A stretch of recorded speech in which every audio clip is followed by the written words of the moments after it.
So now we're going to talk about real numbers as an introduction to integers. It's important that we understand what real numbers are in order to understand integers. So real numbers are made up of rational numbers and irrational numbers. Rational numbers are made up of natural numbers, also called counting numbers, whole numbers, and integers. So let's talk about what each of these are. So counting numbers, also called natural numbers, are the numbers 1, 2, 3, 4, etc., not including 0. These are just numbers that do not have decimals or fractions, no negatives, nothing like that, just your plain old 1, 2, 3, 4 on forever. Whole numbers are 1, 2, 3, 4, and we throw in the 0 here. And these go on forever in the positive direction. No negatives, no fractions, no decimals. So whole numbers include our counting or natural numbers, and we add the 0 in. Integers are whole numbers and their opposites. So we have 0, 1, 2, 3 from our whole numbers, and then we throw in the opposite of all these numbers, understanding that 0 has no opposite. 0 is neither positive nor negative, it's nothing, so there is no opposite of 0. So integers include all of our whole numbers, which includes all of our natural numbers, and then we throw in the negatives. Notice with integers there are no fractions or decimals once again. Then we get to rational numbers. Rational numbers include, of course, our integers, which includes our whole numbers, which includes our counting or natural numbers. And in addition to having all of those, rational numbers now take into consideration decimals and fractions as well. So for example, we have -2, which is an integer, so it's also a rational number. 3.5 is 3.5 when we change it to a decimal. And what we want to think about with rational numbers is whether a number, if it's not an integer, whether or not it can be written as a decimal that terminates or a decimal that repeats. A terminating decimal is a decimal that ends. So for example, 3.5 ends in the tenths place because our last digit of the decimal is 5 and it is in the tenths place. Our decimal 2.75 is a terminating decimal because the last digit is 5, which ends in the hundredths place, so it terminates in the hundredths place. Terminate just means end. That's where it ends.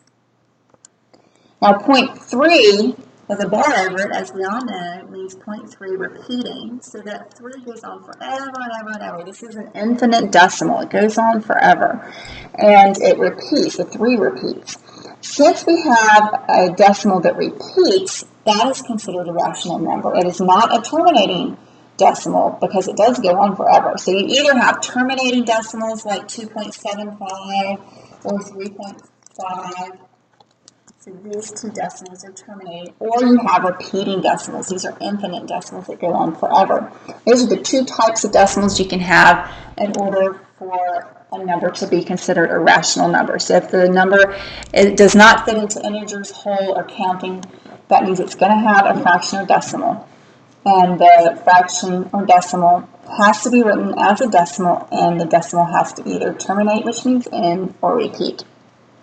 So with -1/5, let's say that is a fraction, and I don't know what it looks like as a decimal. So I'm not sure whether it terminates or not, and I'm testing to see whether this is a rational number. So I'm going to change it into a decimal, and of course the way we do that is we divide the numerator divided by the denominator, and we see that that is 0.2, if I put the digits in. And so 1 divided by 5 is 0.2 or 2/10, so -1/5 equals -2/10. Well, this does terminate in the tenths place. Therefore, this is a terminating decimal. Therefore, it is a rational number. So if we have a decimal that does not terminate or repeat, that is referred to as an irrational number. For example, pi, as we well know, does not equal 3.14. Pi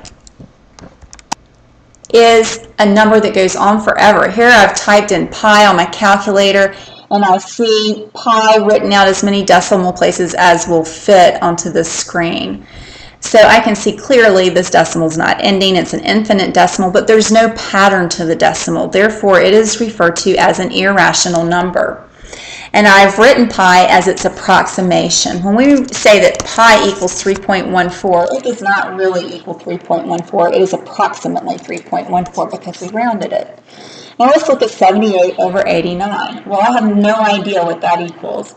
So I'm going to put it into my calculator. 78 is my numerator, divided by 89, my denominator, and then look at what I get. This decimal is definitely an infinite decimal with no pattern to it. Therefore, it is an irrational number, and I've written 78 over 89 as approximately 0.88 because I have to round it in order to write it down.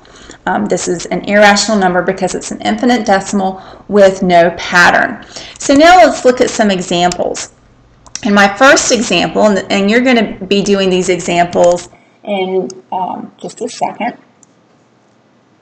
So my first example, I have 6. Well, 6 is a counting number or natural number.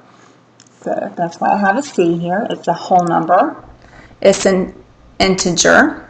And it's a rational number. It is all of those. And so I'm going to list everything that it is. You can abbreviate, that's fine. So I would like for you to complete the rest of this page and then start the next video. And remember, if you have a decimal, or if you have a fraction, you're going to need to convert it to a decimal, and you can use your calculator to do that. You divide the numerator divided by the denominator whenever you want to convert a fraction to a decimal, and that will help you know whether you're dealing with a rational or irrational number.